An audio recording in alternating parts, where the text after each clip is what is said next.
Tyler had been breaking rocks in the dark mines of planet Zorith for 6 years, and he could barely remember what the sky looked like anymore. Every day was the same endless routine of drilling and hauling, and trying not to think about the life he once had on Earth before the Valkyrie came. The Empire treated humans like they were worth less than the machines they operated, and nobody seemed to care that thousands of people were dying in these mines. Every year, the overseers were cruel and they carried shock, sticks that could drop a man to his knees with one touch. Tyler had learned to keep his head down and his mouth shut because rebellion only brought pain, and nothing ever changed, no matter how many people tried to fight back. But something inside him refused to die completely, and late at night when the other workers slept in their cramped bunks, Tyler would stare at the ceiling and remember his mother telling him stories about heroes who stood up against impossible odds. That night started like any other, with Tyler finishing his shift and heading back through the tunnel that led to the sleeping quarters. But he heard a sound that did not belong in the mines, and it was a strange humming noise mixed with what sounded like animal cries. His survival instincts told him to ignore it and keep walking, but curiosity pulled him toward an abandoned shaft that had been sealed off years ago after a collapse. The seal had been broken from the inside, and Tyler could see scorch marks on the metal that looked fresh. He grabbed a light stick from his belt and stepped into the darkness with his heart pounding so hard he could hear it in his ears. The tunnel opened into a larger chamber, and what he saw there made him freeze in shock. A spacecraft was wedged into the cavern, and it was like nothing Tyler had ever seen before. The design was elegant and alien, with curves and symbols that seemed to glow faintly in the darkness. But what really caught his attention were the two creatures lying near the ship, and they were dragons. Tyler had heard stories about dragons from the old Earth legends, but he never imagined they were real. These beings were magnificent even in their injured state, with scales that shimmered like polished metal, and wings that looked strong enough to carry them through storms. One was larger with dark gray scales, and the other was smaller with scales that had a reddish tint like dying embers. Near the dragon stood a woman, and Tyler knew immediately that she was not human. She was tall and graceful, with silver hair that fell past her shoulders and pointed ears that marked her as one of the elven race. Her armor was damaged, and she had a weapon in her hand pointed directly at Tyler's chest. They stared at each other for a long moment, and Tyler slowly raised his hands to show he was not a threat. The woman's eyes were sharp and calculating, and Tyler could see she was deciding whether to kill him or let him live. He took a chance and spoke in a voice that was barely above a whisper. He told her he was just a worker and he was not going to report her to anyone. The woman studied him for another moment before lowering her weapon slightly. She said her name was Lyra, and she was a commander in the Elven fleet, and her ship had been damaged in a battle with Valkyrie warships. The dragons were her companions, and they had been injured when they crashed, and they needed medical supplies and time to heal. Tyler knew he should walk away and forget he ever saw this, because helping enemies of the Valkyrie was a death sentence. But when he looked at the injured dragons and saw the exhaustion in Lyra's eyes, he found himself asking what they needed. Lyra seemed surprised by the question, and she listed medical gel and power cells and tools to repair the ship's navigation system. Tyler said he would see what he could do, but he could not make any promises. Lyra watched him with suspicion, but also something that might have been hope, and she told him to be careful because Valkyrie patrols had been searching the area. Tyler nodded and made his way back through the tunnels with his mind racing. The next day Tyler started stealing supplies, and it was easier than he expected because the overseers never paid attention to human workers. He took medical kits from the infirmary and power cells from the equipment storage and small tools that would not be missed immediately. Each night he brought the supplies to the hidden chamber, and Lyra would take them without much conversation. The dragons fascinated Tyler more than anything else. The larger one was named Ash, and the smaller one was Ember, and they were intelligent in ways that shocked him. Ash would watch Tyler with eyes that seemed to see right through him, and Ember made soft chirping sounds when Tyler brought food. Lyra explained that storm dragons were rare and powerful, and they bonded with their riders for life. As the days passed, Tyler and Lyra began to talk more. She told him about her world called Sylvantis, where great forests grew taller than mountains, and elven cities were built in the branches of ancient trees. She spoke of a war that had been raging across the galaxy for decades, and how the Valkyrie Empire had conquered world after world with their superior weapons and ruthless tactics. Tyler told her about Earth and how beautiful it had been before the invasion. He described oceans and mountains and cities full of light and life. He talked about his family and how they had been separated when the Velkari took over, and he had no idea if they were still alive. Lyra listened, and for the first time since they met, her expression softened. She asked Tyler why he was helping them and risking his life for strangers. Tyler thought about the question for a long time before answering. He said he was tired of feeling helpless and watching people suffer while he did nothing. Even if helping them did not change anything in the bigger picture, at least he would know he tried to do something right. Lyra seemed to respect that answer, and she began teaching Tyler about her ship and how it worked. She showed him the controls and explained the basics of piloting, and Tyler absorbed the information like a sponge. He had always been good with machines and technology, and working on the ship gave him a sense of purpose he had not felt in years. Ash's wing was healing slowly, and Lyra used her medical knowledge to treat the torn membrane with careful precision. Ember stayed close to them both and watched over Lyra with protective devotion. Tyler noticed that the dragons were starting to accept his presence, and Ember would sometimes rest her head near him when he worked on the ship. But their time was running out because the Velkari were getting suspicious. More patrols were coming through the mines and asking questions about missing supplies. Tyler knew it was only a matter of time before someone discovered what he was doing. He warned Lyra, and she told him the ship was almost ready, but they needed a few more days. Tyler made a decision that night as he lay in his bunk staring at the ceiling. If the Velkari discovered the hidden chamber, he would not let them take Lyra and the dragons without a fight. He had spent 6 years being powerless and afraid, but something had changed inside him.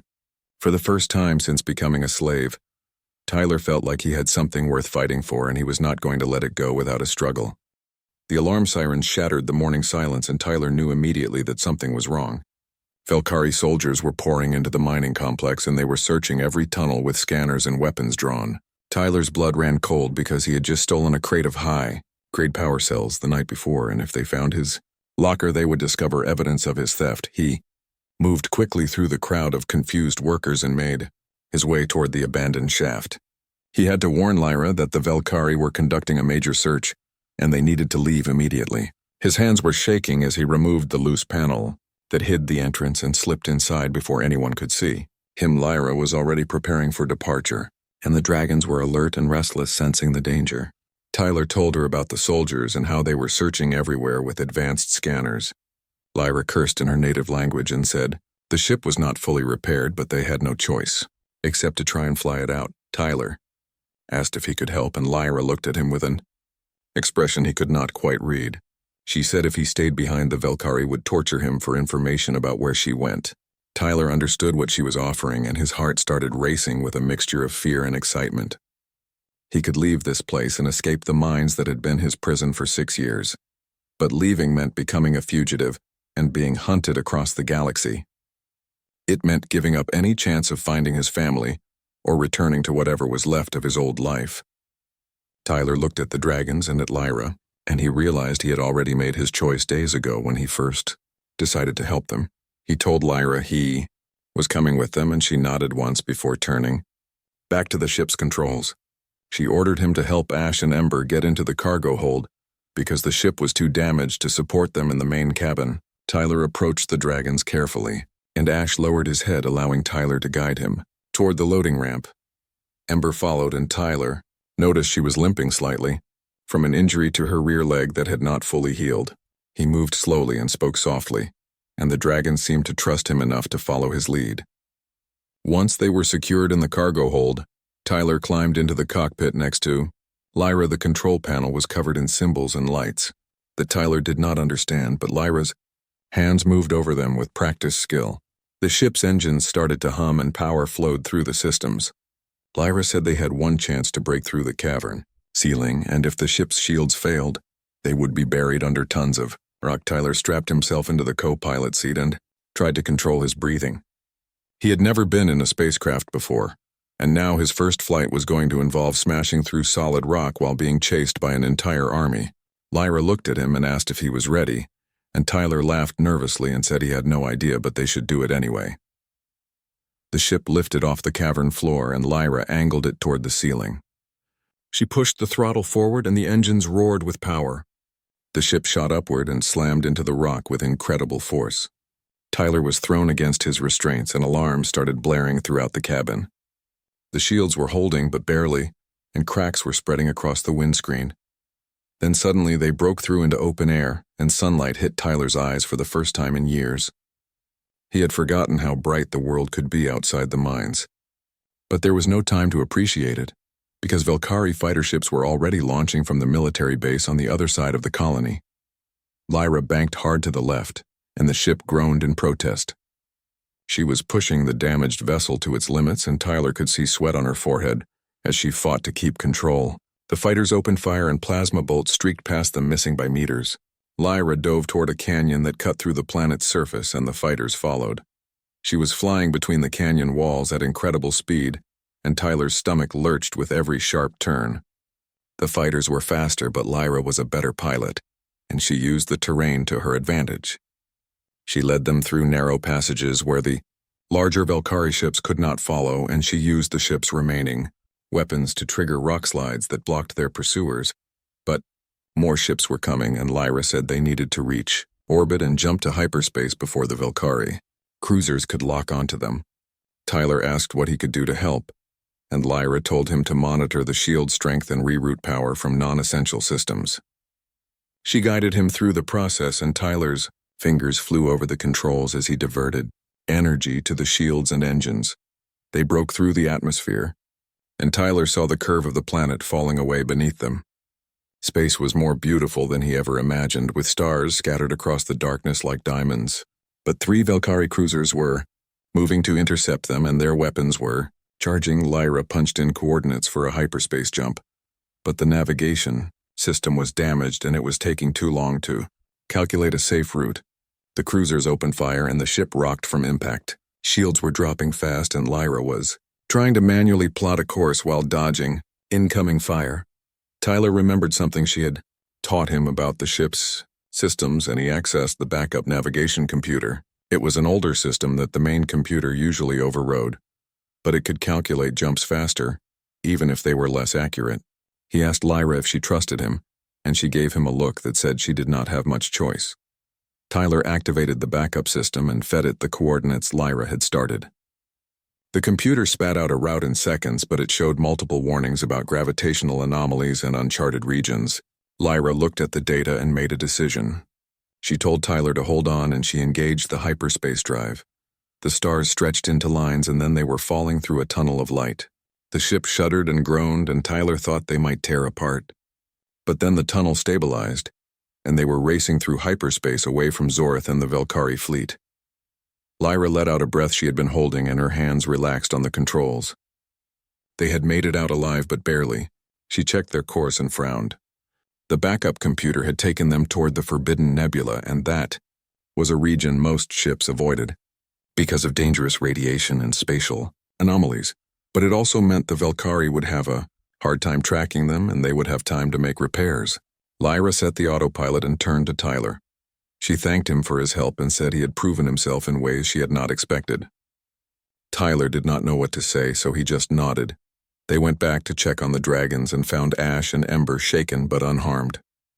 The dragons made soft sounds when they saw Tyler, and Ember pressed her snout against his hand. Lyra watched with surprise because storm dragons rarely showed affection to anyone outside their bonded riders. Tyler sat down against the wall, feeling exhausted and overwhelmed. Everything had happened so fast, and he could barely process that he had escaped. He was free from the mines and flying through space with an elven commander and 2 dragons. His old life was gone, and he had no idea what came next, but for the first time in years, Tyler felt something that had almost died inside him. He felt hope. The ship drifted through the outer edges of the Forbidden Nebula, and the swirling clouds of gas and radiation painted the cockpit windows with colors Tyler had never seen before. Lyra was working on the navigation system, trying to repair the damage from their escape, while Tyler learned how to monitor the ship's systems. The past 3 days had been a crash course in spacecraft operations, and Tyler was surprised by how quickly he was picking things up. Lyra was a patient teacher, but she was also direct and had no tolerance for mistakes. She explained that in space, one error could kill everyone on board. and Tyler needed to understand that every button and switch had a purpose. Tyler listened and learned, and he found himself fascinated by how the technology worked. It was far more advanced than anything humans had developed before the Velkari invasion. The dragons had settled into the cargo hold, and Tyler spent time with them when he was not studying ship systems. Ash was protective and watchful, but he had started to accept Tyler's presence.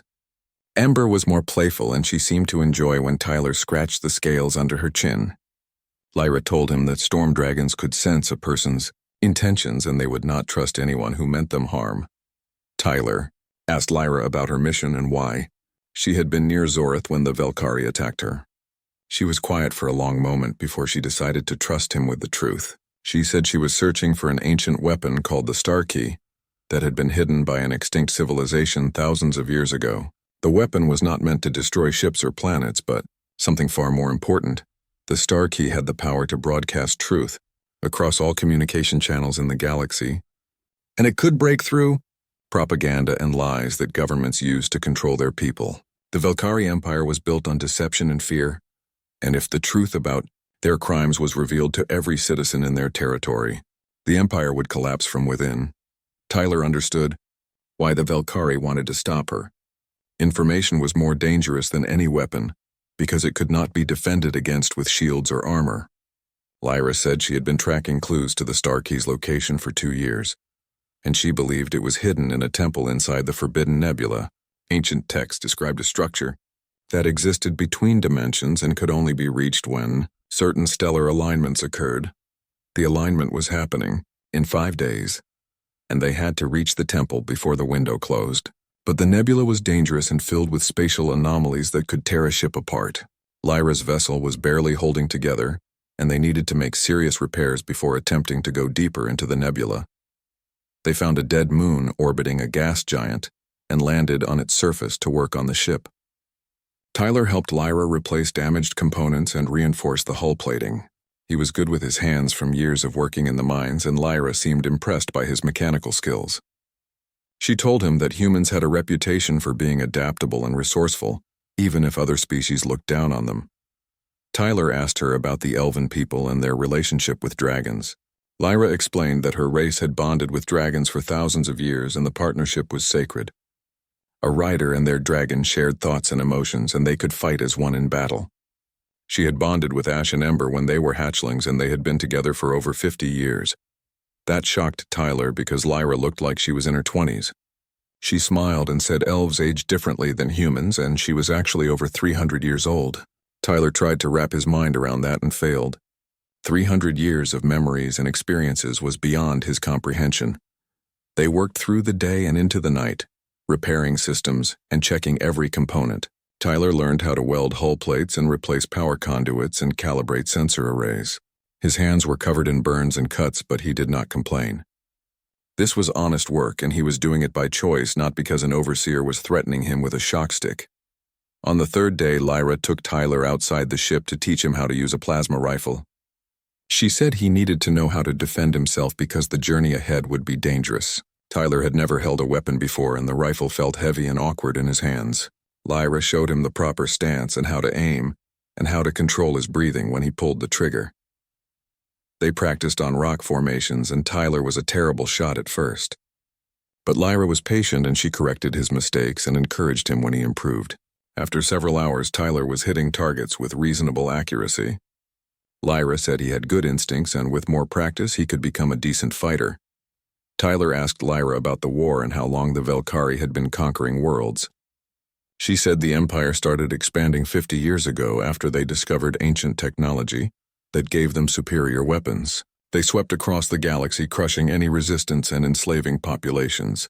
The elven worlds had fought back, but they were losing ground every year.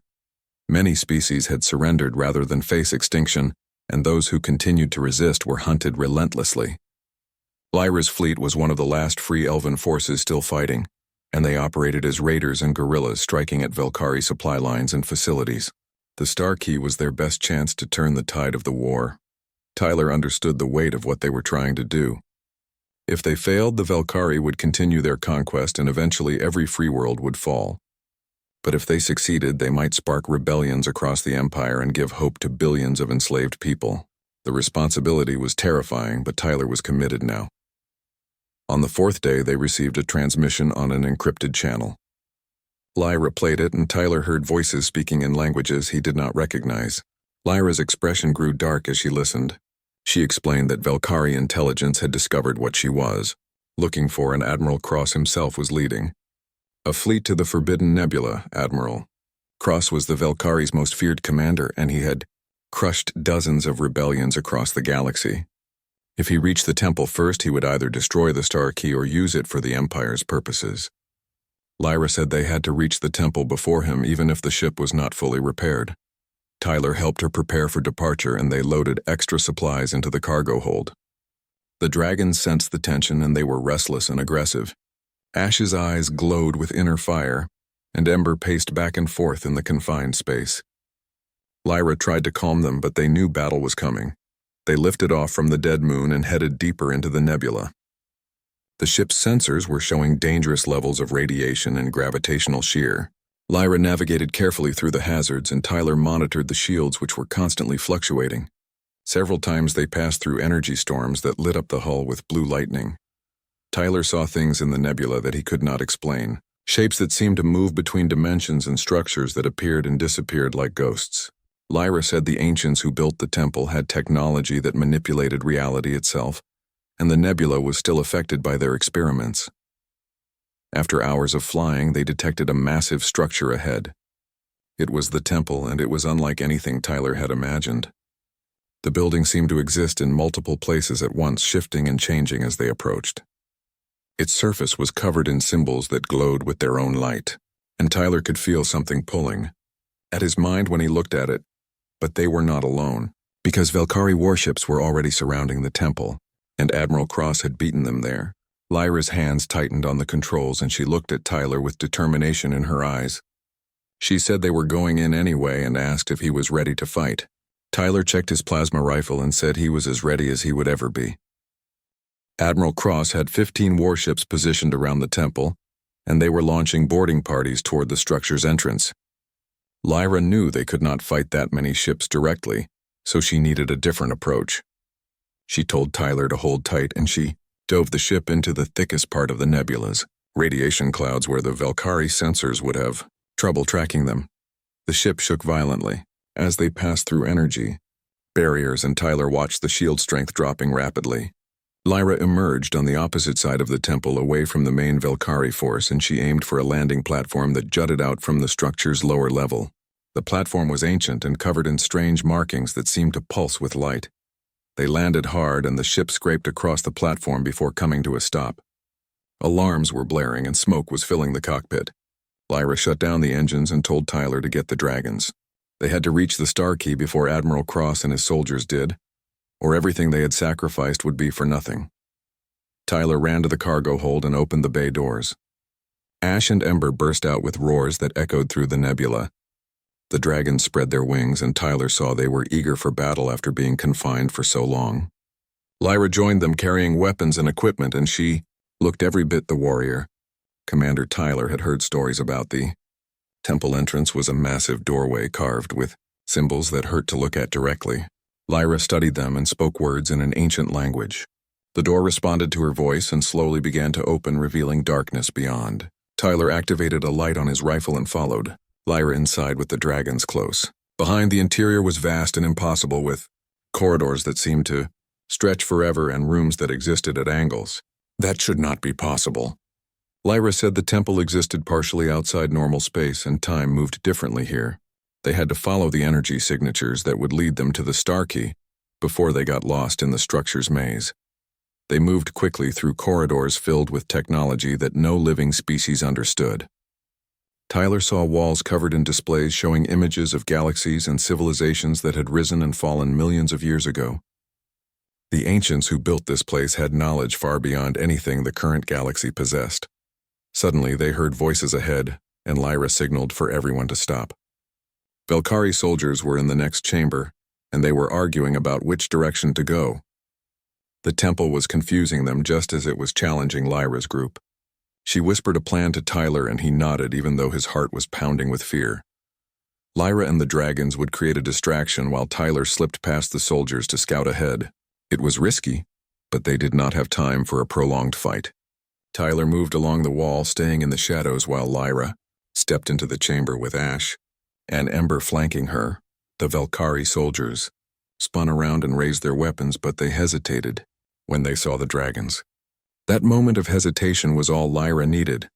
She unleashed a blast of energy from her rifle and Ash breathed fire that filled the chamber with flames. The soldiers scattered trying to find cover, and Tyler used the chaos to slip through a side passage. He ran down a corridor that seemed to twist in ways that made him dizzy. The walls were covered in more symbols and they were glowing brighter as he got closer to something. Tyler could feel a pull in his chest like something was calling to him. He followed the feeling and emerged into a massive circular chamber. At the center of the chamber was a crystal structure floating in the air, and it radiated power that Tyler could feel even from across the room.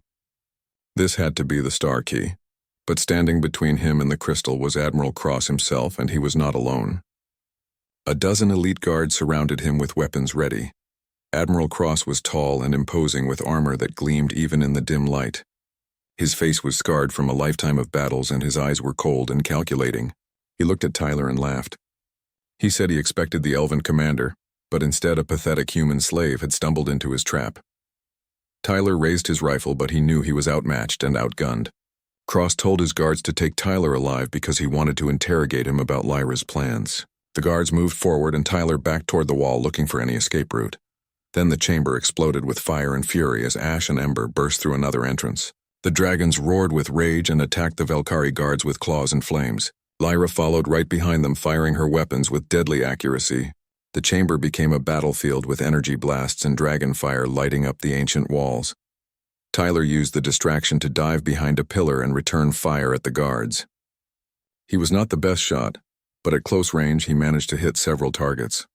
The Valkyrie were elite soldiers, but they had never fought storm dragons before, and they were not prepared for the ferocity of Ash and Ember's assault.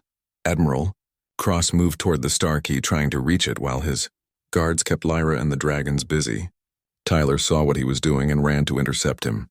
Cross turned and fired at Tyler, who barely rolled out of the way. The energy blast hit the pillar behind him and turned it to molten slag.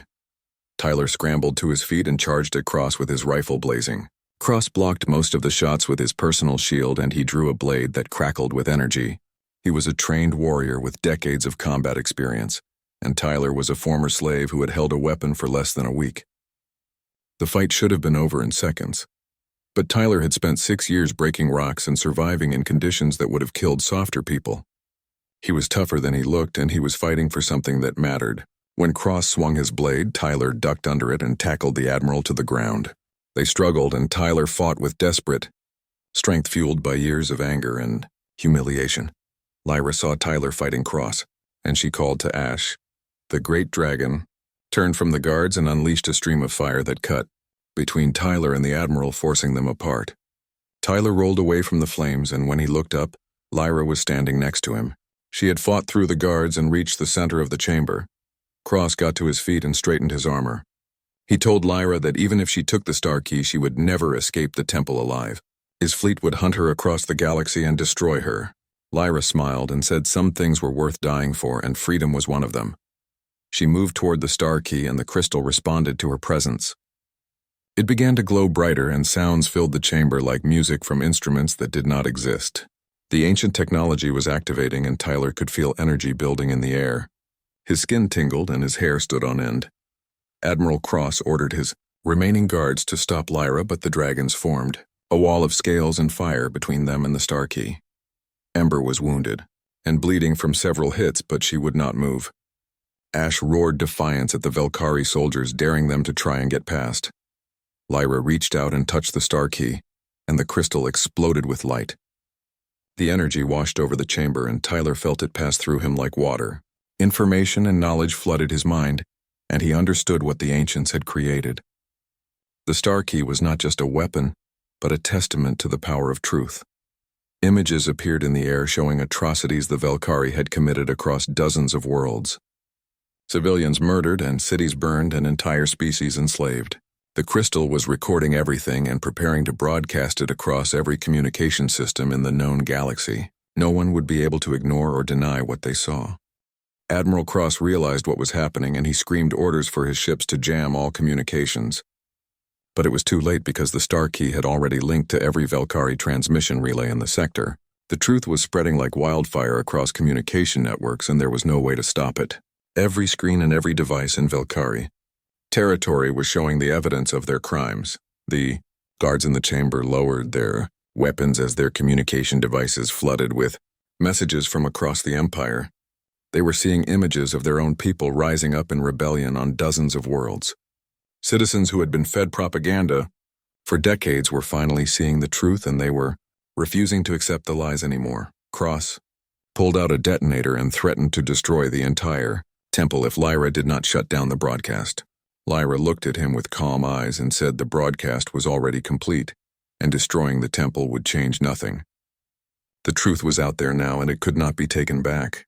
Cross had lost and he needed to accept it, but Cross was not the type of man who accepted defeat gracefully. He activated the detonator and explosives planted throughout the temple began to go off. The ancient structure shook and pieces of the ceiling started falling.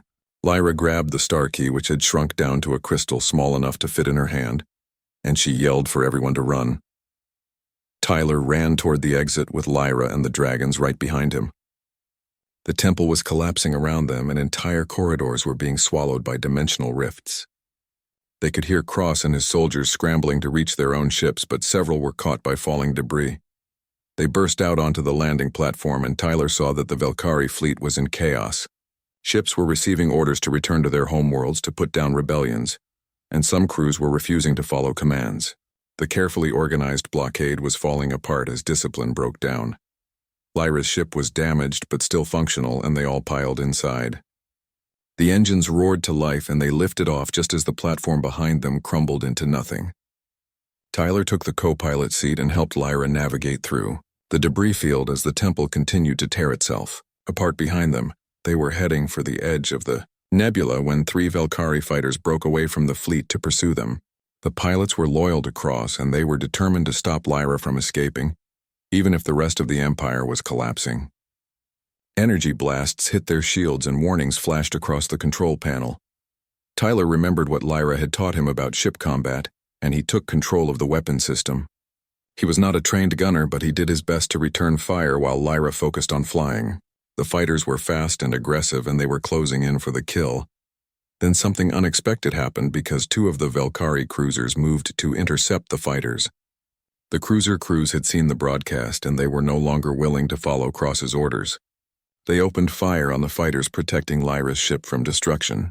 The remaining fighter broke off and fled back toward what was left of the fleet.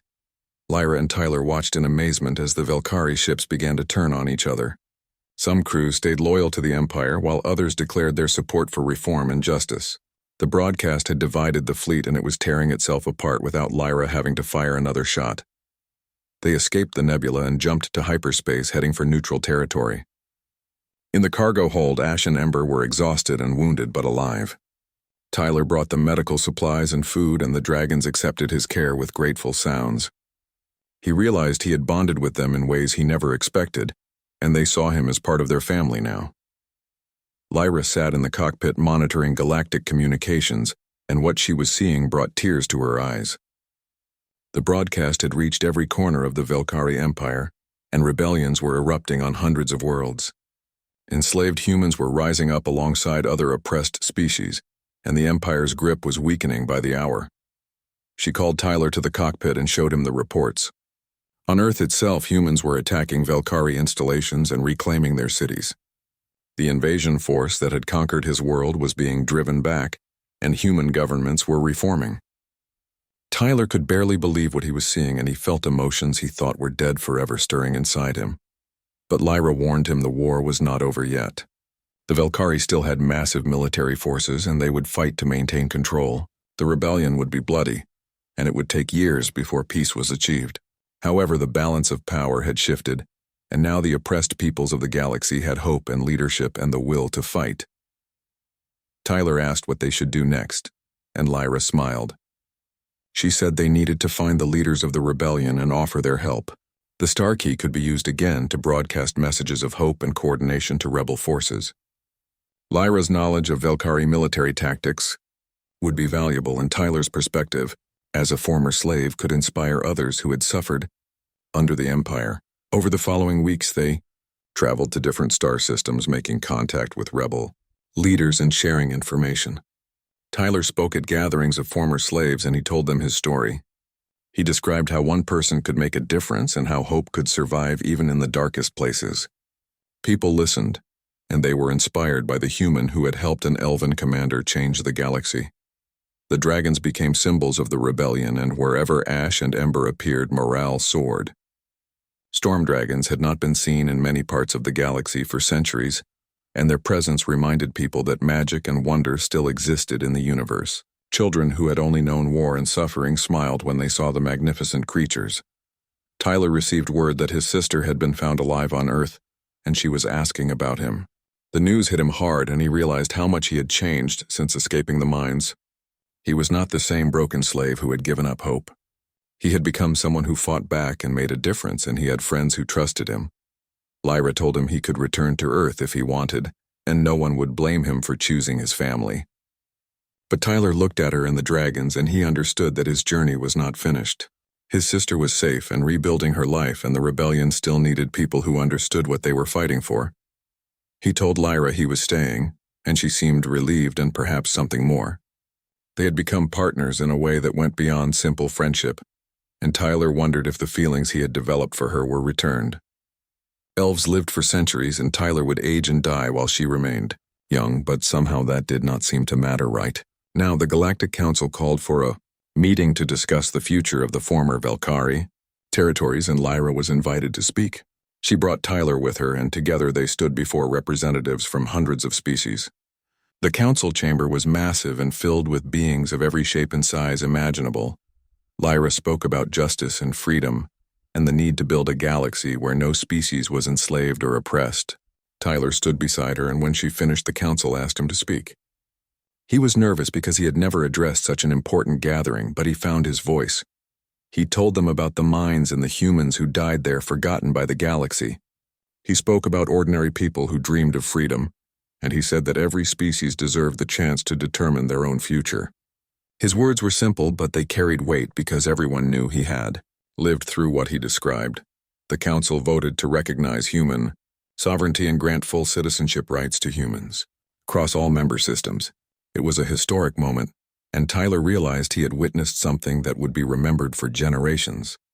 The human slave who was supposed to be nothing had helped reshape the political order of the galaxy. Tyler and Lyra left the council chamber and walked through gardens that overlooked a city of lights, stretching to the horizon. She took his hand, and they stood together watching ships come and go from the spaceport. The dragons flew overhead, practicing aerial maneuvers, and their silhouettes crossed the moons. The future was uncertain, and there would be more battles to fight and more challenges to overcome, but for the first time in his life, Tyler felt like he was exactly where he belonged.